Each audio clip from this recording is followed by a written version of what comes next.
తగవుకు ఫలమేమి? కలలే కనులు కనులతో కలబడితే ఆ తగవుకు ఫలమేమి? కలలే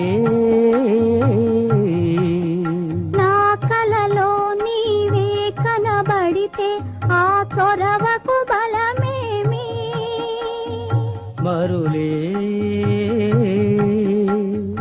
మరులు మనసులో స్థిరపడితే ఆపై జరిగేదేమి?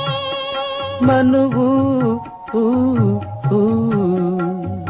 మనువై ఇద్దరు ఒకటైతే ఆ మనుగడ పేరేమి? సంసారం కనులు కనులతో కలబడితే ఆ తగవుకు ఫలమే?